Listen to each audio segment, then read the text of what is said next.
உபதேசம் செய்து கொள்கின்றேன்.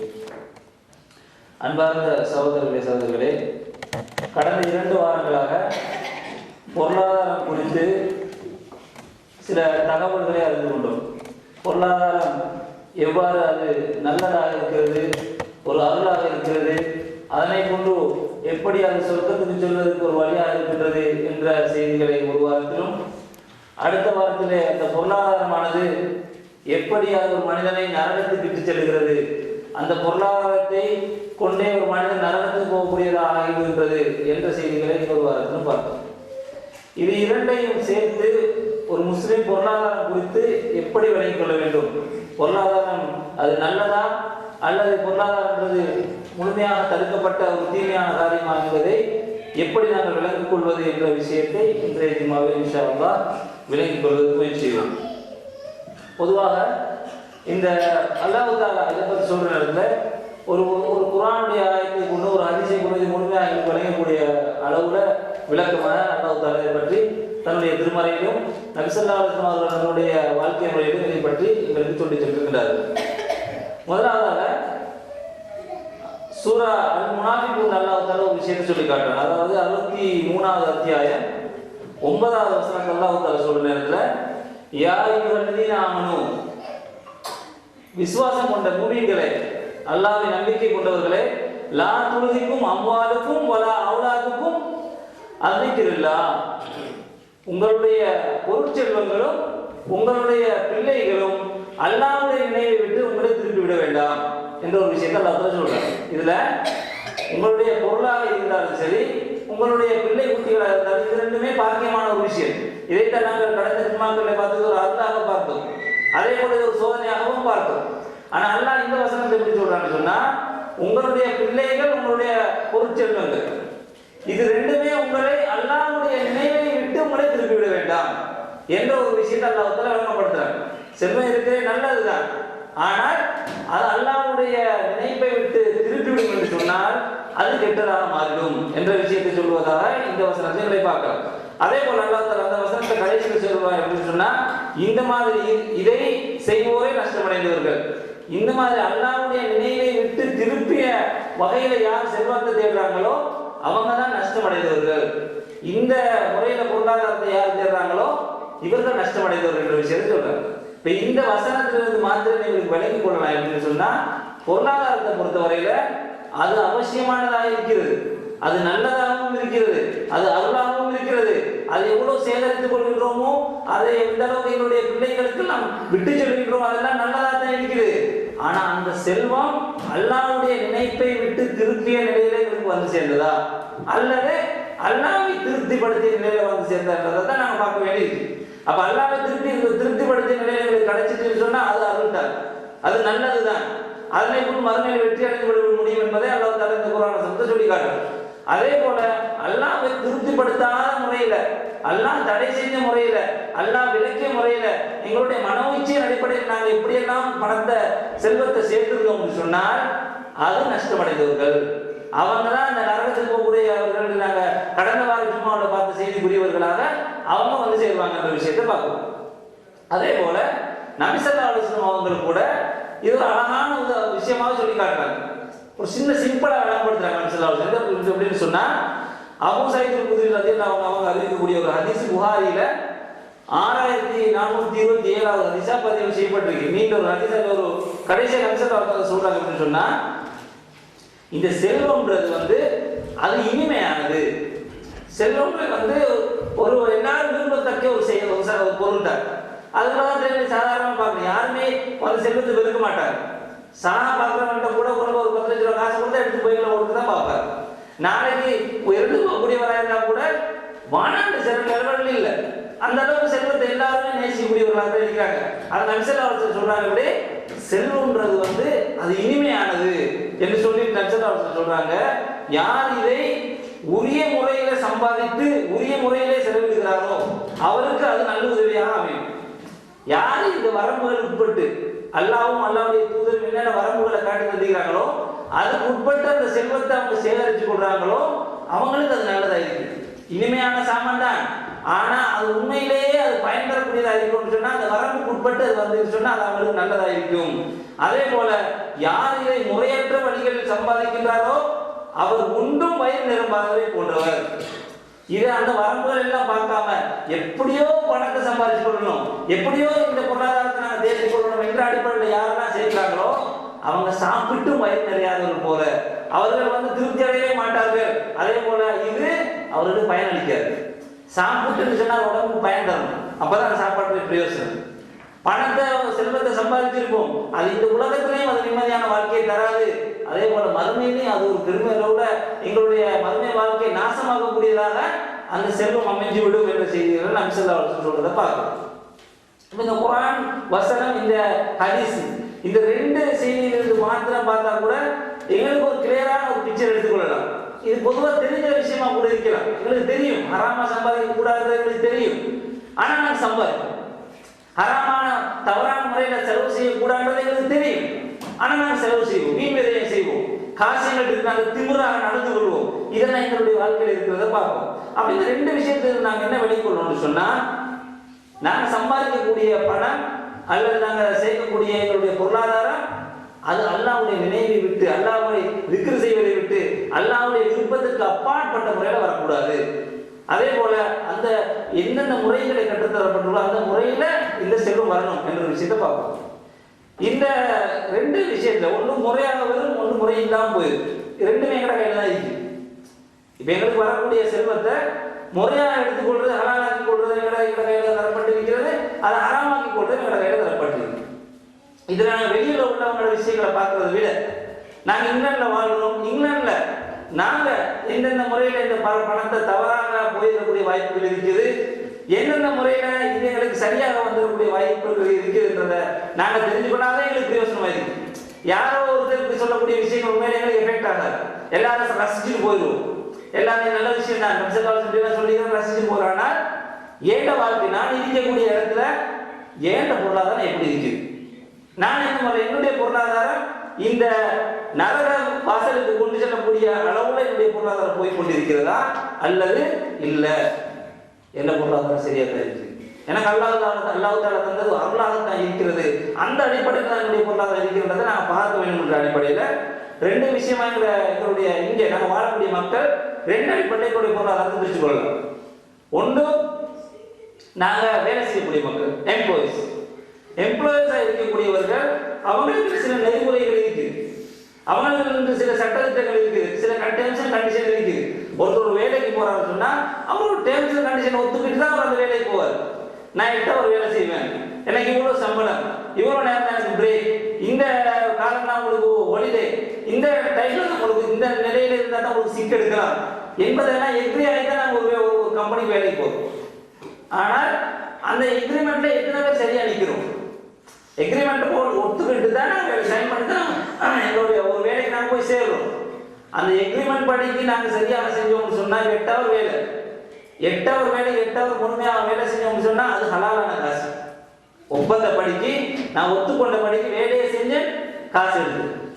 ஆனா 8 hour வேலைக்கு போறாரு, 6 hour தான் வேலை செய்யறாரு, 2 hour பிரேக் எடுக்கிறேன்னு சொல்லி அல்லது வேற வேற காரியங்களை சொல்லி அனுமதி அல்லாமல், அனுமதி பெற்று செஞ்சா அது வேற விஷயம், அனுமதி அல்லாமல் நேரத்தை கடந்து விட்டு வேலைக்கு சென்று அந்த வேலையை சரியான முறையில் செய்யாமல் இருந்தாருன்னா அந்த 2 hour காசு என்ன, அது நரகத்துக்கு போயிடுச்சு, அது ஹராமான காசு, அது அனுமதிக்கப்படாத காசு. இதை நாங்கள் வழங்குவோம். ஏன்னா எங்கள்கிட்ட கூட நாங்கள் எம்ப்ளாயிஸா இருப்போம், நாங்கள் அப்படி செய்ய மாட்டோம், நாங்கள் கொஞ்சம் உத்து பார்த்துக்கொள்ளணும். ஏன்னா செய்தா எப்பயுமே நல்லது செய்ய விடவே மாட்டோம், எப்பயுமே இதை தானாக காட்டுவோம். இல்லை 8 hour வேலை செய்யறது, நாங்கள் கொஞ்சம் ஐசரிச்சு கொண்டு இருப்போமே, கொஞ்ச நேரத்துக்கு ரெஸ்டா இருப்போமே, பொஸ்வாரிலிருந்து பார்த்து நாங்கள் வேலை செய்வோமே, அவங்க மேனேஜர் தான் பார்க்குறான்னு இல்லையே, நாங்கள் கொஞ்சம் ஃபோன் எடுத்து கைவார அடிச்சு கொண்டு இருப்போமே, இந்த மாதிரியான நிலையில நாங்கள் இருக்கிறோம். அப்போ அப்படி செய்வோம்னு சொன்னால் ஹலாலா சம்பாதிக்கல, அல்லாஹ்வுடைய நினைப்போட சம்பாதிக்கல. அல்லாஹ் பார்த்துக்கிறானே, மேனேஜர் பார்க்கல, சூப்பர்வைசர் பார்க்கல, அல்லாஹ் பார்த்துக்கிறானே. அந்த நினைப்பு மறந்துட்டு சொன்னால் இப்போ நாங்கள் மறந்துட்டோம், அல்லாஹ்வை மறந்த நிலையில தான் அந்த காசு சம்பாதிக்கிறோம் என்றதை விளையும். அப்போ அந்த மாதிரி நிலையில் இருக்கிறதுன்னு சொன்னால் எந்த எக்ரிமெண்ட் போடப்பட்டதோ அந்த அவர் வேலை செய்யும். அதே போல சிக்கடிப்பாங்க, சிக்கடிக்கிறது உண்மையில சிக்க அடிக்கணும். உண்மையில ஒரு வேலைக்கு போக ஏதாவது ஒரு சிக்கா எடுத்து அடிச்சுன்னா ஒரு ஹலால் எடுத்துக்கொள்றாரு. ஆனா எத்தனை பேர் அந்த மாதிரி சிக்கடிக்கிறாங்க? ஒரு எங்கேயோ ஒரு பயணம் போகணும்னா உடனே ஒரு சிக், அல்லது கொஞ்சம் அசதையா இருந்தா ஒரு சிக் அடிக்கிறாங்க. ஆனா கம்பெனிக்காரன் நம்பிடுறாங்க. கம்பெனிக்காரன் நம்பிடுவான், அல்லா நம்புவானா? கம்பெனிக்காரன் ஏமாத்துறான், அல்லா ஏமாத்தலாமா? அப்ப இந்த காசு என்ன காசு?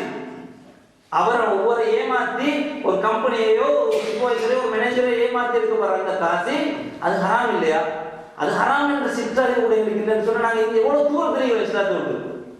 அப்ப அப்படி நாங்க சம்பாதிச்சிட்டோம்னு சொன்னா அதுவும் அல்லாஹ்வை திருப்திப்படுத்திய காசு, அது ஹராமா போயிடும். அந்த மாதிரி ஒரு நாள் நாங்க என்ன செய்யக்கூடாது, சிக்கடிக்கிறது சிக்காது. உண்மையிலே சிக்கா இருக்குது, என்னால வேலைக்கு போக முடியல, அப்ப சிக்கடிக்கிறோம், அது அனுமதிக்கப்பட்டது, அது எக்ரிமெண்ட் உள்ளது. அது இல்லாம நாங்க சிக்கடிச்சோம்னு சொன்னா அது பொய்யான வருமானம், அது அனுமதிக்கப்பட்டது, அது ஹராமானது என்ற விஷயத்தை நாங்கள் விளைவிக்கிறோம். அப்படிப்பட்ட காசுகளை வந்துன்னு சொன்னா அது நல்லதோட கெட்டதை கலந்து, அதனால மறுமையை பாழகக்கூடியதாக ஆகிவிடும் என்ற ஒரு விஷயத்தை பார்க்கணும். அதே போல வேலை போய் ப்ளக்கிங் பண்றதுல கூட எங்களுடைய சமுதாயத்தை பிள்ளையான விஷயங்கள் நடக்கிறத பார்க்கலாம். என்ன செய்வாங்க, நேரம் 8 மணிக்கு ப்ளக்கிங் பண்ணணும்னு சொன்னா லேட்டா போய் 8 மணிக்கு அல்லது முன்னாடி போன ஒருத்தரை கொடுத்து ப்ளக்கிங் பண்ணி கொள்வாங்க, அல்லது சைன் வைக்கிற நேரத்தை முன்னாடி நேரத்தை முன்னுக்கு போட்டு கொள்ற விஷயத்தை பார்க்கணும். இது தவறு தானே? ஒரு 15 நிமிஷம் நாங்கள் முந்தி எடுத்தோம், அந்த 15 நிமிஷத்துக்கு காசு எப்படி ஹலால் ஆகும்? 8 மணிக்கு வேலைக்கு போறவர் 8 காலையில் போய் 8 மணிக்கு ப்ளக்கிங் பண்ணாருன்னு சொன்னா அந்த 15 நிமிஷத்துக்கு காசு எப்படி ஹலால்? எந்த விஷயத்தை அல்லாஹ்வுக்கு முன்னால போய் இது ஹலாலான காசு தான் எப்படி நாங்கள் நிரூபிக்க போறோம் என்ற விஷயத்தை பார்ப்போம். சிம்பிளான மேட்டர்ஸ், சின்ன விஷயம், ஆனால் இது எங்களுக்கு பாதகமானது. நாளை மறுமையில் இதெல்லாம் கேள்வி கேட்கப்படும், இதெல்லாத்தையும் நாங்கள் நஷ்டப்பட்டு போயிடுவோம். ஏன்னா நாங்கள் இவ்வளவு பணத்தை சம்பாதிச்சு சேர்க்கலாம் வச்சிருக்கோம், சின்ன விஷயங்களை மிஸ்டேக் விட்டுருவோம். ஒரு 10 பவுன், ஒரு 50 பவுன், ஒரு 100 பவுன், இதனால மறுமையை குறிச்சிடக்கூடாது. மறுமையை குறிக்கக்கூடிய மேட்டர் இல்லை. மறுமை இந்த உலகத்துல கொஞ்சம் கஷ்டப்பட்டுக்கிட்டாலும் பிரச்சனை இல்லை, மறுமையை நாங்கள் வீணாக்கக்கூடிய மறைகளை பொருளாக வந்துடக்கூடாது என்ற விஷயத்தை எம்ப்ளாயர்ஸ் அறியக்கூடியவர்கள் பார்க்க வேண்டிய ஒரு விஷயங்கள். இன்னும் சில விஷயங்கள் இருக்கும், அவங்க அளவுகோல் வச்சுக்கொள்ளுங்க. நான் உண்மையை சொல்றேனா, ஏமாத்தலையா, போட்ட எக்ரிமெண்ட்டுக்கு உள்ள நான் ஆகிக்கிறேன். இப்ப சில கம்பெனிகளை பார்க்கலாம், எக்ரிமெண்ட் 8 ஹவர் போட்டிருப்பாங்க, ஆனா என்ன சொல்லுவாங்க, நீங்க வேலை முடிஞ்சா உங்களுக்கு போயிடலாம், 5 ஹவர் நீங்க வேலை முடிஞ்சு 5 ஹவர் உங்களுக்கு 8 ஹவர் பே பண்ணணும், இது எக்ரிமெண்ட், தட்ஸ் ஃபைன், அதுல பிரச்சனை இல்லை. ஆனா எக்ரிமெண்ட் 8 ஹவர் தான் வேலை செய்யணும்னு சொன்னா நான் 5 ஹவர் வேலை செஞ்சேன், 3 ஹவர் ஹராமா சம்பாதிக்கிறேன் என்ற ஒரு விளக்கத்தை நான் எடுத்துக்கொள்ளணும். அந்த அடிப்படையில் அதை எல்லாத்தையும் நாங்கள் தான் ஒப்பிட்டு பார்த்துக்கணும். அவங்க வேலை, அவங்க டேர்ம்ஸ் அண்ட் கண்டிஷன், அதை ஒவ்வொருத்தரும் வச்சு பார்த்துக்கணும். நான் அந்த டேர்ம் உங்களுக்கு இருக்கிறேன்னா அப்ப ஹலால், டேர்முக்கு வெளியே போய் நான் சம்பாதிக்கிறதுனா அது ஹராமா போயிடும் என்ற ஒரு விஷயத்தை விளைவிக்கணும். அதே போல செல்ஃப் எம்ப்ளாய்டா இருக்கக்கூடியவர்கள் அவங்க முறையாக நாங்கள் சம்பாதிக்கக்கூடிய கணக்கு காட்டும். நான் 20,000 பவுன் உழைச்சேன்னு சொன்னா 20,000 பவுன் உழைச்சேன்றது கவர்மெண்ட்டுக்கு காட்டணும், அதுக்குரிய சரியான வரியை கட்டணும். ஆனா எத்தனை பேர் சரியான வரியை கட்டுறோம்? குறைஞ்ச பெர்சன்டேஜ் தான் கட்டணும். அந்த காசு யார காசு? ஒருத்தர் 3,000 பவுன் கட்ட டேக்ஸ் கட்டணும்னு சொன்னா அவர் 500 பவுன் கட்டினார், 2,500 பவுன் எப்படி அது எங்களுக்கு ஹலால் ஆகும்? அப்ப கவர்மெண்ட் ஏமாத்திரம் உண்டு. அதுல வரக்கூடிய விளைவுகளை பார்த்தோம்னு சொன்னா பாலிய, அதாவது முழு எங்களுடைய பைனான்ஸே அது எஃபெக்ட் ஆகும். எப்படி நான் சொல்றேன் பாருங்க, நாங்க கட்டுறத கட்ட மாட்டோம், அது ஹராமா வருது எங்களுக்கு அந்த காசு, ஹராமா இன்னும் எங்களுக்கு அந்த காசு வருது. அந்த கணக்கை வச்சு ஃபெமிலியா இருக்கக்கூடியவங்க கவனிச்சு கொள்ளுங்க. ஃபெமிலியா இருக்கக்கூடியவங்க என்ன செய்வாங்கன்னு சொன்னா வருமானத்தை 20,000 பவுன் உழைக்கக்கூடியவர் 10,000 பவுன்றதை காட்டுவார். அந்த கணக்கை வச்சு தான் அவங்க ஒர்க்கிங் ஃபெமிலி டேக்ஸ் கிரெடிட் அதை எடுப்பாங்க, அது ஹராமா வரும். அப்ப அதுல 5,000 பவுன் எக்ஸ்ட்ரா அதை ஹராமா உழைப்பாங்க. இதே போல ஹவுசிங் பெனிஃபிட், மத்த பெனிஃபிட்டுகள் எல்லாமே இதுக்கெல்லாம் லீக் ஆகும். இவங்க காட்டக்கூடிய பொய் கணக்குல இப்படி காட்டி நாங்கள் உழைச்சோம்னு சொன்னா மறுமை எப்படி போகும்? மறுமையில் நாங்கள் என்னன்னு பதில் சொல்ல போறோம்? நாளை நல்லா இடத்துல நிப்பாட்டி கேட்பான், இந்த மாதிரி இவ்வளவு துரோகம் செஞ்சு நிற்கிறே, இவ்வளவு ஹராத்த உட்கொண்டு நீ மறுமையை சந்திச்சிருக்கிறே, உன்னுடைய குழந்தைகள், உன்னுடைய பிள்ளை மனைவி, என்னுடைய தாய் தந்தை ஹராத்த தானே உன்னை கொடுத்துருக்கின்றாய் என்ற கேள்வி கேட்டா நாங்கள் என்ன பதில் சொல்ல போறோம்ன்றதை அவங்க ஒருத்தர் சிந்திச்சு பார்ப்போம். இதெல்லாம் பேசிக்கா எங்களோட மனச்சாட்சி வழங்கக்கூடிய விஷயங்கள். இஸ்லாம் இல்லாத ஒரு சும்மா சாதாரண ஒரு சித்தாந்தம் சொன்னா கூட எப்படி ஏமாத்தலாம்? ஒரு எக்ரிமெண்ட் தான் இருக்கிறோம் நாட்டுல, அந்த எக்ரிமெண்ட் எப்படி மீறுறதுனாங்க?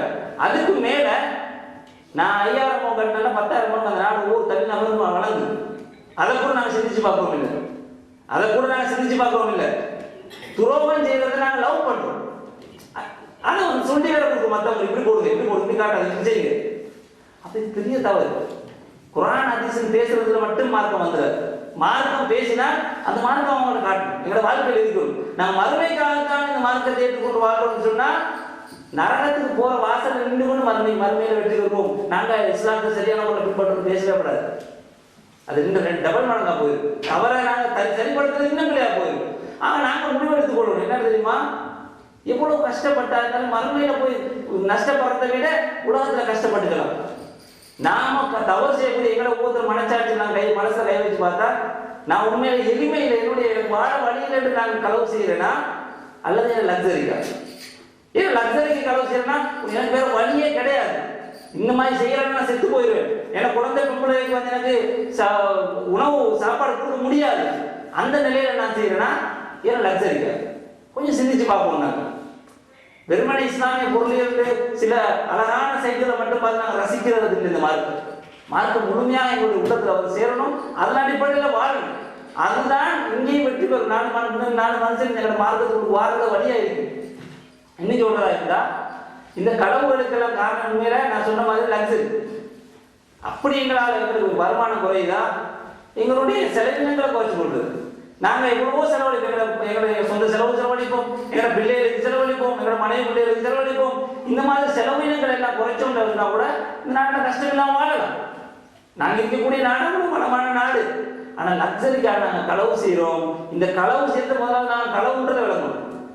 களவு செய்யறதை கூட நாங்கள் களவில்லை நிற்கிறதுனால தான் எல்லாரும் பொதுவாக செய்யப்படுறதுனால இது களவு எங்களுக்கு விளங்குது இல்லை. ஆனால் இது நாங்கள் நபிசல்லா அலைஹி சொல்றாங்களே, இது முறையான முறையில் நீங்க சம்பாதிச்சிருந்தா அது உங்களுக்கு வெட்டுது, அது மறுமை வேலை செஞ்சு இல்லைன்னு சொன்னா அது டேஞ்சர், நாளைக்கு நரகத்துல கொண்டு போய் தள்ளிடும் என்ற ஒரே ஒரு நட்பாசையில இந்த விஷயங்கள் எடுத்து பேசுவோம். ஏன்னு சொன்னா சமுதாயத்தில் இல்லாத விஷயத்தை ஜிம்மாவில் வந்து பேசுறது அர்த்தம் இல்லை. யாருக்கும் தேவையில்லாத விஷயத்தை எல்லாரும் தூக்கி கேட்டு போறது சொல்றது வேறே இல்லை. சொல்லக்கூடிய விஷயம் 2 பேருக்கு பிரச்சனை. 2 மனுஷன் அவங்களாவது இதை வச்சு எடுத்துக்கொள்ளாம அது ஜும்மாவோட சக்சஸ். நபிசல்லா அலைஹி ஜும்மா செய்வாங்கன்னு சொன்னா கண்கள்லாம் சோத்துரும். அப்படி ஆக்ரோஷமா பேசுவாங்க. ஏண்டா மக்களுக்கு அவங்க செய்யக்கூடிய தவறு உணரப்படணும். நான் செய்தது தவறு தான், நான் தவறு செய்யக்கூடாது, தவறு திருந்த வேண்டும் என்ற நிலை மக்களுக்கு போய் சேரணும்னு சொன்னா நாங்க அந்த மாதிரி. அதே போல சிலருக்கு பார்க்கலாம், எங்களுக்கு வந்து இருக்கும் எல்லா உரிமைகள் இருக்கு. ஆனா நாங்க கடவுள் அப்போ வேலை செய்யும். அல்லாஹ் தாலா தந்திருக்கிறார் இந்த நாட்டில் ரெசிடென்ஸ். அப்ப நாங்கள் களவு செஞ்சு ஹராத்து தான் தேவாது.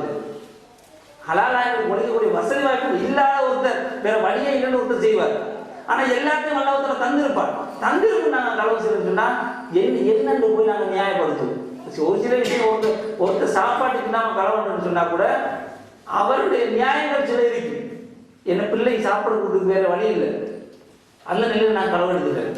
அல்லது என்ன நான் சாப்பாடு இல்லாமல் நான் செத்து போயிட போனேன், தண்ணி இல்லாமல் நான் செத்து போயிட போனேன், இல்லை எனக்கு வேற வழி அப்படின்ற சில நியாயம். அந்த நியாயம் யாரும் சொல்லிடாது. இந்த நாட்டில் இருந்து நாங்கள் சோமாலியாவில் இருக்கிறோம், நல்ல வளமான நாட்டில் இருக்கிறோம், நல்ல வசதி வாய்ப்புகள், நல்ல தொழில் வாய்ப்புகள் எடுக்கக்கூடிய வாய்ப்புகள் நிறைய இருக்கிறது. ஆனால் நாங்கள் அதுக்கான முயற்சிகள் எடுக்கிறதோட இந்த காரணம் இந்த நிலையில வந்து நாங்கள் என்ன செஞ்சிடக்கூடாது, ஹராமான நிலைக்கு போயிடக்கூடாது என்ற ஒரு விஷயத்தை நாங்கள் விலகி கொள்ளணும். ஆகவே ஹராத் எடுத்துடக்கூடாது. ஹலாலான முறையில் நாங்கள் செல்வந்தரை இருந்தால் அது அருள். ஹலாலான முறை இல்லாமல் நாங்கள் செல்வந்தரை இருப்போமே அது எங்களுக்கு சாபமாக அமையும். நாளை மறுமையை தொலைக்கிறதுக்கான செல்வம், அது நல்ல செல்வம் இல்லை. இன்னும் ஒரு விஷயம் விளங்கிக் கொள்ள வேண்டிய விஷயம் என்னன்னு சொன்னா, ஆண்கள் பெண்கள் கவனிச்சு கொள்ள வேண்டிய விஷயம் தான், இதுல கஷ்டப்பட்டு இந்த பாவத்தை எல்லாம் செய்து ஆகக்கூடாது. ஆனா அவருக்கு தான் கேள்வி, நாங்க சேர்த்து வச்சு நாங்க யாரும் சாப்பிட போறோம், எல்லாமே எங்களை உங்களுக்கு எங்களை பிள்ளைகளுக்கு எங்களை சந்ததிக்கு தான் விட்டுட்டு போறோம். நான் திடீர்னு மூத்தாயிட்டு விட்டேன்னா கோடிக்கணக்கில் சொத்து சேர்த்து இருப்பேன். ஒவ்வொரு பெண்ணுக்கும் நான் கணக்கு காட்டணும், ஏன்னா உங்களை கணக்கு காட்ட தேவை. என்னுடைய பிள்ளைகள் அவங்களுக்கு வாரிசு செஞ்சா ஹலாலாயிரும் அவங்களுக்கு, எனக்கு தான். அப்ப நாங்க உண்மையாக எங்களுக்கு அல்லாஹ் அறிவை தந்திருந்தா நான் ஏன் இன்னொருத்தருக்காக பாவத்தை சுமக்கணும்? அது சுமக்கிற நிலையா உலகத்துல கஷ்டப்பட்டுக்கலாம், பிரச்சனை இல்லை. மறுமையில பொம்பளையும் எங்களுக்கு எதிரியாக தான் இருப்பாங்க, பிள்ளைகளே எங்களுக்கு எதிரியாக தான் இருப்பாங்க, எங்களோட தாய் தந்தையும் எதிரியாக தான் இருப்பாங்க. அந்த எதிரிக்காக நான் ஏன் பாவத்தை தரணும்? சிந்திக்கணுமா இல்லையா? நாங்க அப்ப நான் ஒவ்வொருத்தரும் யோசிக்கிறோம் தெரியுமா, என் மறுமையை நான் யாருக்காக விட்டு தர மாட்டேன். உலகத்துல என்னுடைய எல்லா விஷயத்தையும் என்னுடைய மனைவி பிள்ளைகளுக்கு விட்டு கொடுக்கலாம். அதே போல மனைவி மாறா இருக்கக்கூடியவர்கள் நீங்க கேட்கணும், அவங்கள்ட்ட நீங்க உங்களுக்கு இந்த காசு வந்து எப்படி வருது, நீங்க ஹலாலா தான் நான் சம்பாதிக்கிறீங்க, நீங்க சரியான முறையில் கணக்கு காட்டக்கூடியவராக இருக்கிறீர்களா என்று கேட்டா தான் நீங்க உண்மையா மாப்பிள்ளையோட இறக்க வைக்கிறீங்க. இல்லைன்னா என்ன செய்யுது, அவர் எப்படி வேணாலும் போயிருக்கு, அவர் நரகத்தை பத்தி போறது என்ன பிரச்சனை இல்லையே. அதை அவர் செஞ்சாலும் பார்த்துக்கிட்டு அப்படின்னு இருந்தா அது உண்மையான இறக்கம் இல்லை. ஒரு மனைவியா இருந்தா என்னுடைய கணவன் சொர்க்கத்துக்கு போகணும்னு சொன்னா நீங்க கணக்கு கேட்கணும், எப்படி நீங்க சம்பாதிச்சீங்க, இது அல்லாஹ் தஆலா அனுமதிச்ச முறையில் உங்களுக்கு வருதா என்ற விஷயத்தை பார்த்தீங்கன்னு சொன்னா அந்த டிஸ்கஷன் நாளைக்கு இஸ்லாமிய குடும்பத்தை உருவாக்கி அது எங்களுக்கு வாழ பழக்கி தரும். எப்படி எல்லா நிலைகளையும் வாழ்க்கை அமைச்சுக்கணுன்றதை அந்த இஸ்லாமிய குடும்பங்கள் உருவாக்கும் என்ற விஷயத்தை பார்க்கணும். அதே போல செல்வத்தை பொறுத்தவரையில ஒரு பொதுவான ஒரு நிலை மக்கள் இருக்குது அப்படின்னு சொன்னா, யாருக்காவது செல்வம் இருக்குன்னா அல்லாஹ் தஆலா அவர் நல்லா கண்ணியப்படுத்தி வச்சுக்கிறான், அவங்களுக்கு அவர் அல்லாஹ் தஆலா நல்லா பொருந்தி கொண்டான் அப்படின்ற ஒரு நிலைப்பாடு இருக்கு. அந்த மாதிரி ஒரு நிலைப்பாடு அது அது தவறான ஒரு நிலைப்பாடு. அதை விளைவிக்கணும். என்னன்னு சொன்னா செல்வத்தை பொறுத்த அல்லாஹ் தஆலா ஆள் பார்த்து கொடுக்கவே இல்லை. நல்லவனுக்கும் கொடுத்தான், கெட்டவனுக்கும் கொடுத்தான். அல்லாவே இல்லைன்னு சொல்லக்கூடிய மருத்துவனுக்கும் செல்வத்தை கொடுத்துருக்காங்க. யாருக்கு செல்வத்தை கொடுத்தாலும் அல்லாஹ் தஆலா என்ன சொல்றாங்க, இது ஒரு சோதனை, தட்ஸ் இட், இது சோதனைக்காக உங்களுக்கு தந்திருக்குது. இந்த சோதனையில் நீங்க வெற்றி பெற்றீங்கன்னு சொன்னா சொர்க்கத்துக்கு போய் சேருவீங்க. சோதனையில நீங்க தோல்வி பெற்றீங்கன்னு சொன்னா அது நிரந்தரமா உங்களை நரகத்தை கொண்டு போய் தள்ளும் என்ற விஷயத்தை எங்களுக்கு பார்க்க சுலைமான் அலைஹிஸ்ஸலாம் அல்லாஹ் தஆலா நிறைய செல்வத்தை கொடுத்தாங்க. அவங்களுக்கு விளக்கமா சொல்றதுக்கு நேரம் போதாது. நிறைய செல்வத்தை கொடுத்து அந்த அளவு அவங்களுக்கு கொடுத்த செல்வத்தை யாருக்குமே கொடுக்கலன்ற அளவுக்கு செல்வத்தை கொடுத்தாங்க. அதே போல காரணமும் கொடுத்தாங்க, புறாவும் கொடுத்தாங்க. அவன் புறாவும் இல்லை, அவன் இன்றைக்கு நான் பில்கேட்டுக்கு கொடுத்தாங்க. அப்ப அவன் நல்லவன் இல்லை, அல்லாஹ் அவரை புரிந்து கொள்ளப்பட்டவன் அல்ல, அல்லாஹ் மறுக்கக்கூடியவர்கள் அவங்களுக்கும் கொடுத்திருக்கிறான். சில முஸ்லிம்களுக்கும் கொடுத்துதான் இருக்கிறான், நிறைய வசதி வாய்ப்போட தந்திருக்கிறான். அப்ப வசதி வாய்ப்பு கொடுத்தவங்க கண்ணியப்படுத்துறதுக்கு இல்லை, எந்த ஒரு மனுஷனையும் பொருந்தி கொண்டதை காட்டுறதுக்கு இல்லை. எதுக்கு கொடுத்திருக்கிறான்? ஒரு சோதனை. வசதியை கொண்டு மனநல சோதிச்சு பார்க்க, இதுல நீங்க வெற்றி பெற்றீங்கன்னு சொன்னா மறுபடியும் வெற்றி பெற்றுக் கொள்வீங்க என்ற விஷயத்தை பார்க்கணும். அதே போல ஒருத்தர் ஏழ்மையை கொடுத்துட்டான்னு சொன்னா கூட அல்லாஹ் தஆலா அவரை கேவலப்படுத்துறதுக்கு ஏழ்மையை கொடுக்கல, அல்லது அவரோட கோபம் ஏழ்மையை கொடுக்கல என்ற விஷயத்தை நாங்கள் விளைவிக்கணும். என்ன செய்யலாம்? அல்லாஹ் தஆலா எப்படி சொல்லி காட்டுறான்? சூரத்துல் பக்ராவில் சொல்லி காட்டுறான், ஓரளவு அச்சத்தாலும் பசியாலும் செல்வங்கள் உயிர்கள் மற்றும் பலன்களை சேதப்படுத்தி உங்களை நாங்கள் சோதிச்சு பார்ப்போம். இந்த மாதிரி எல்லாத்தையும் பரிச்சை அல்லாஹ் தஆலா சோதிச்சு பார்ப்போம். அதுல யார் பொறுத்து கொள்றாரோ அவர் வெற்றி பெற்றவர் என்ற விஷயத்தை அல்லாஹ் தஆலா சொல்லி காட்டுறான். அப்ப செல்வத்தை எங்களுக்கு குறைச்சி வழங்கிட்டான், எங்களுக்கு செல்வத்தை தந்திருக்கிறான்னு சொன்னா நாங்க அனலைஸ் பண்ணி பார்த்துக்கொள்வோம், எங்களுடைய செல்வம் சரியான செல்வம் தானா, அல்லது சரியான செல்வத்துக்கு நான் எங்களுடைய செல்வத்தை மாற்றிக்கொள்ளக்கூடிய வழிமுறைகளை நாங்கள் பார்த்துக்கொள்வோம். அதே போல சில பேர் இருப்போம், நாங்கள் எவ்வளோ முயற்சி செய்வோம், ஆனால் நான் வாழணுன்றதுக்காக மிச்சம் கஷ்டப்படுவோம், ஆனால் எங்களுக்கு ஒன்றுமே சரி வராது. கஷ்டத்துக்கு மேல கஷ்டமே வந்து கொண்டு இருக்கும். அப்ப ஒரு மனசுலேயே ஒரு விரக்தியான நிலையில் வரும். என்னடா எவ்வளோ நான் நல்லா இருக்கிறேன், நான் நல்லா மார்க்கத்தை பின்பற்றணும்னு நினைக்கிறேன், மார்க்கம் அனுமதிக்கப்பட்ட பொருளாதாரத்தை மட்டும் நான் எடுத்துக்கொள்வேன் என்று நான் போராடக்கூடியவனா இருக்கிறேன், அல்லாஹ் எனக்கு மேலே மேலே மேலே சோதனை தந்துட்டே இருக்கிறானே என்ற ஒரு நிலை வரும். எல்லா மனிதரும் அப்படி நடந்தான்னு சொன்னா அப்படி ஒரு சிந்தனை வரும். அது உண்மையில கஷ்டமான நிலையும் தான். ஏன்னா நாங்கள் எஸ்பெஷலி ஃபெமிலிஸோட இருக்கக்கூடியவர்கள் சில அசௌகரியங்களை அனுபவிப்போம். ஏன்னா எங்களுடைய சக கொலீக்ஸ் எல்லாம் நல்லா இருப்பாங்க, மற்றவங்க நாங்கள் இந்த மாதிரி கஷ்டப்படுறோமே நினைக்க போல அந்த மாதிரி நிலத்துக்கு நாங்க ஒரு முக்கியமான ஒரு விஷயத்தை நாங்கள் சிந்திச்சு பார்த்தோம்னு சொன்னா இதெல்லாம் துன்பம் இல்லைன்ற அப்படியே அடிச்சுட்டு போற மாதிரி சில சம்பவங்களை பார்க்குறோம். எங்களை பொறுத்தவரை, முஸ்லீம்களை பொறுத்தவரை எங்களோட உமா வாப்பா எங்களுடைய உலகத்துல யாருமே எல்லாரையும் நாங்கள் ஒருத்தர் நேசிக்கிறது ரசூல்லா தான். ரசூல்லாவை நேசிக்கிற அளவுக்கு நாங்கள் யாரையுமே நேசிக்க மாட்டோம். அப்ப நபி ஸல்லல்லாஹு அலைஹி நம்முடைய வாழ்க்கை எடுத்து பார்த்தோம்னு சொன்னா நாங்க படுற துன்பமே கிடையாது. இந்த உலகத்துல கூட நபி ஸல்லல்லாஹு அலைஹி அனுபவிச்ச மாதிரியான ஒரு ஏழ்மை வறுமை இந்த உலகத்துல இன்றைக்கு யாரையுமே உதாரணம் காட்டாத அளவுக்கும் நபி ஸல்லல்லாஹு அலைஹி அவங்களோட வாழ்க்கை இருந்துச்சு. 2-3 சம்பவத்தை சொல்லி முடிச்சு கொள்றேன். ஆயிஷா ரலியல்லாஹு அன்ஹா சொல்லி காட்டுறாங்க, நாங்க ரசூலுல்லாஹ்வுடைய குடும்பம் நாங்க ஒரு பிறையை பார்ப்போம், 2 பிறையை பார்ப்போம், 3 பிறையை பார்ப்போம். 3 பிறையை பார்த்து எங்களுடைய வீடுகள்ல அடுப்பு எரிஞ்சிருக்காது. 3 பிறை கிட்டத்தட்ட 2 மாசம் வீட்டுல அடுப்பே எரிஞ்சிருக்காது. இப்படித்தான் எங்களுடைய நிலைமை இருந்துச்சு என்று சொல்லி சொல்றாங்க. அப்ப அந்த ஹதீஸ் அறிவிக்கக்கூடிய கேட்கிறாரு, அப்படி நீங்க எதை சாப்பிட்டீங்க, அடுப்பறையில என்னது சாப்பிட்டு நீங்க வாழ்ந்தீங்க என்று கேட்கிறாங்க. ஆயிஷா ரலியல்லாஹு அன்ஹா சொல்லி காட்டுறாங்க, இச்சமனும் தண்ணி தான். இந்த கஷ்டம் எங்களுக்கு யாருக்குமே கிடையாது. எங்களுக்கு சாப்பாட்டுக்கு கஷ்டத்துக்கு நாங்கள் களவெடுக்கவே இல்லை, பொய் சொல்லவே இல்லை, ஏமாத்தவே இல்லை. ஆனா நபி ஸல்லல்லாஹு அலைஹி வஸல்லம் எங்களுடைய முன்னோடி, எங்களுக்கு வழிகாட்டி. நாங்க யாரை உசுருக்கு மேலான நேசிக்கிறோமோ அவங்களோட வாழ்க்கை எப்படி இருந்துச்சு? சாப்பாட்டுக்கு வழி இல்லை, 2 மாசமா சாப்பிட இல்லை, வெறும் ஈச்சப்பழத்தையும் தண்ணியை குடிச்சிட்டு தான் வாழ்ந்தாங்க என்ற விஷயத்தை ஆயிஷா ரலியல்லாஹு அன்ஹா சொல்லி காட்டுறாங்க. அதே போல இன்னொரு ஆயிஷா ரலியல்லாஹு அன்ஹா சொல்லி காட்டுறாங்க அப்படின்னு சொன்னா, முஹம்மது ஸல்லல்லாஹு அலைஹி வஸல்லம் அவர்கள் மதீனாவுக்கு வந்ததிலிருந்து மதீனாவுக்கு வந்ததிலிருந்து அவங்க மௌத்தாகின்ற வரைக்கும் வந்து கோதுமை உணவு வந்து 2 நேரம் வயிறார சாப்பிட்டது. சாரி 3 நாட்கள் வயிறார சாப்பிட்டது. என்ன சொல்றாங்க, மதீனாவுக்கு வந்த நாள் இது ரசூலுல்லாஹ் மௌத்தாகின்ற வரைக்கும் 3 நாள் வயிறார சாப்பிட்டது. 2 நாள் சாப்பிட்டாங்கன்னா 1 நாள் பட்டினி அல்லது குறைஞ்ச சாப்பாடு. இந்த நாள்லாம் நபி ஸல்லல்லாஹு அலைஹி வஸல்லம் வாழ்க்கை நடந்தது மௌத்தார வரைக்கும். அப்ப இப்படிப்பட்ட வாழ்க்கை எதுக்கு வாழ்ந்தாங்க நபி ஸல்லல்லாஹு அலைஹி வஸல்லம்? நபி அவங்க அரசாட்சியில் இருந்தாங்க, அரசு ஒரு ஜனாதிபதியா இருந்தாங்க. பைத்துல் மால்ல ஒன்று சொத்தில் அமெரிக்கல பைத்துல் மால்ல குவிஞ்சு கிடந்தது, என்ன எடுத்துக்கொள்ளிருச்சு. அல்லாஹ் அனுமதிக்காத எடுத்து வாண்டேன் என்ற ஒரு வாழ்க்கையை வாழ்ந்து காட்டினாங்க. அப்ப இந்த ஒரு சில உதாரணங்கள் நாங்கள் யோசிச்சு பார்த்தோம்னா, நான் ரசூலுல்லாஹ் உண்மையாக நேசிக்கக்கூடிய அவருடைய வழிமுறைப்படி நான் வாழ வேண்டும் நினைக்கக்கூடிய ஒரு முஸ்லீமா இருந்தால் இதுதான் என்னோட எண்ணத்தை வரும். எனக்கு என்ன கஷ்டப்பட்டாலும் நபி ஸல்லல்லாஹு அலைஹி வஸல்லம் அவங்களுக்கு வந்த கஷ்டம் போல எனக்கு கஷ்டம் வரல என்ற விஷயத்தை விளங்கிக்கொள்ளணும். அந்த அடிப்படையில் நாங்கள் ஏழ்மையாக இருந்தாலும் வசதியாக இருந்தாலும் அல்லாஹ்வுடைய நினைப்பை விட்டு எங்களுடைய வாழ்க்கையை திருப்பி விடாத நிலையில எங்களுடைய வாழ்க்கை அமைத்துக் கொள்வதற்கு அல்லாஹ் தஆலா எனக்கும் உங்களுக்கும் அருள் புரிவானாக.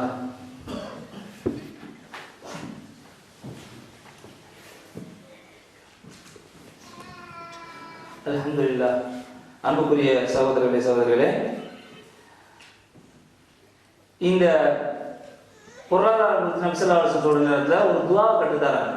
இது ஒவ்வொருத்தரும் நாங்கள் வந்து கட்டாயமாக தெரிஞ்சு வைத்துக் கொள்ளக்கூடிய ஒரு முக்கியமான ஒரு துஆ. என்ன நபி ஸல்லல்லாஹு அலைஹி வஸல்லம் சொல்றாங்க, நான் ஏற்கனவே பார்த்தோம் அப்படின்னா பொருளாதார சோதனை 2 சைடுமே சோதனை. இந்த சோதனையிலிருந்து என்ன பாதுகாத்துக்கு என்ற அடிப்படையில் நபி ஸல்லல்லாஹு அலைஹி வஸல்லம் ஒரு துஆ சொல்லி தர எப்படி சொல்றாங்கன்னு சொன்னா, ஆயிஷா ரலியல்லாஹு அன்ஹா அறிவிக்கக்கூடிய புகாரியில் வரக்கூடிய ஒரு செய்தி. அது நபி ஸல்லல்லாஹு அலைஹி வஸல்லம் விஷயம் சொல்றாங்க. ஒன்று என்ன சொல்றாங்கன்னு சொன்னா, அல்லாஹும்ம இன்னி அஊது பிக மினல் கஸ்ஸலி, சோம்பேறித்தனத்தை விட்டு என்ன பாதுகாத்துரு என்ற விஷயத்தை கேட்கிறாங்க. அதே நேரத்தில் வல் ஹரமி, தள்ளாத வயசை விட்டு யா அல்லாஹ் என்ன நீ பாதுகாத்துரு. அதே போல வல் மஹ்ரமி, கடன் பாவம் செய்யறதுல இருந்தும் கடன் தொல்லையை விட்டு என்னை பாதுகாத்துரு என்று சொல்லிட்டு அல்லாஹ் நபி ஸல்லல்லாஹு அலைஹி வஸல்லம் சொல்றாங்க. வமின் ஃபித்னத்தில் கப்ரி வல் அஸாபில் கப்ரி, கபருடைய சோதனையிலிருந்து பாதுகாத்துரு, அதே போல கபருடைய வேதனையிலிருந்து என்ன பாதுகாத்துரு. வமின் ஃபித்னத்தில் நார், நரகத்தினுடைய சோதனையிலிருந்து பாதுகாத்துரு. வல் அஸாபின் நார், நரகத்தினுடைய அஸாபிலிருந்து பாதுகாத்துன்னு சொல்லி நபி ஸல்லல்லாஹு அலைஹி வஸல்லம் சொல்லி காட்டுறாங்க. வமின் ஷர்ரி ஃபித்னத்தில் ஹினா, இந்த பொருளாதாரத்தினால வரக்கூடிய தீங்கை விட்டு என்ன பாதுகாத்து. பொருளாதாரத்தை விட்டு பாதுகாத்து கேட்கக்கூடாது. பொருளாதாரம் வேண்டும், பொருளாதாரம் மோசமா இருக்கிறா அந்த பொருளாதாரம் வேணையா அல்ல, அந்த பொருளாதாரத்தை எனக்கு தந்துடாத என்ற விஷயத்தை நம்ம சொல்றபடி செல்வத்தினுடைய தீமையிலிருந்தும் என்னை பாதுகாத்து விடுவாயாக என்ற விஷயத்தை கேட்கிறாங்க. அதே போல அஊது பிக மின் ஃபித்னத்தில் ஃபக்ரி, ஏழ்மையிலிருந்து இல்லாமையிலிருந்து அதாவது கஷ்டத்திலிருந்து பாதுகாப்பு தேடுகின்ற உன்னிடத்துல, நான் உன்னிடம் வறுமையிலிருந்து அதனால வரக்கூடிய சோதனையிலிருந்து பாதுகாப்பு தருகின்றேன். 2மே மோசமான நிலை. வறுமையில் இருந்தாலும் அது பாவத்தை கொண்டு போய் சேர்த்துரும், செல்வத்துல மோசமான செல்வம் எங்களுக்கு வந்துட்டுன்னா அதுவும் பாவத்தை கொண்டு போய் சேர்த்துரும். இந்த விஷயத்தை எல்லாத்தையும் நம்ம சில வருஷம் துவாவா கேட்கிறாங்க. அப்படி செல்வம் வேண்டும், ஆனால் அது நல்ல முறையில வந்துடும். யாரெல்லாம் பிள்ளையான செல்வம் எனக்கு வந்துடாம என்ன தடுத்துரு. அதே போல வறுமையை விட்டு என்ன பாதுகாத்துரு. அதுவும் உண்மையில ஒரு மனிதனை வந்து பிள்ளையான வறுமைக்கு போறதுக்கு அது வழியாக அமைஞ்சிடும் என்ற விஷயத்தை நபி ஸல்லல்லாஹு அலைஹி வஸல்லம் எங்களுக்கு சொல்லி தந்திருக்காங்க. ஆகவே அன்பார்ந்த சகோதரர்களே, கடந்த 3 வாரமாக எங்களால் முடிஞ்ச அளவுல தகவல்களை சேகரித்து பொருளாதாரத்தை நாங்கள் இப்படிதான் பார்க்கணும், ஒரு அளவுக்கு நாங்கள் இந்த அளவுக்கு பார்த்துக்கணும்னு சொன்னா எங்களுடைய பொருளாதாரத்தை அருளாக அமைச்சு கொள்ளலாம், அது ஒரு ஃபித்னாவாக இல்லாமல் மாற்றிக்கொள்ளலாம் என்ற சில விஷயங்களை பார்த்தோம். எந்தெந்த விஷயங்களை பார்த்தோமோ அதை நாங்கள் உள்ளத்தில் எடுத்து நான் மற்ற மனுஷர்களுக்கு நாங்கள் பார்க்கறதுக்கு முன்னால என்னுடைய நிலையை நான் சிந்திச்சு பார்த்து நான் என்ன திருத்திக் கொள்ளக்கூடியவன் நான் ஆய்க்கொள்ளணும். அந்த அடிப்படையில் வாழ்க்கை அமைச்சு கொள்றதுக்கு அல்லாஹ் தஆலா எனக்கும் உங்களுக்கும் அருள் புரிவானாக. வா ஆகிரு தஅவானா அல்ஹம்துலில்லாஹி ரப்பில் ஆலமீன்.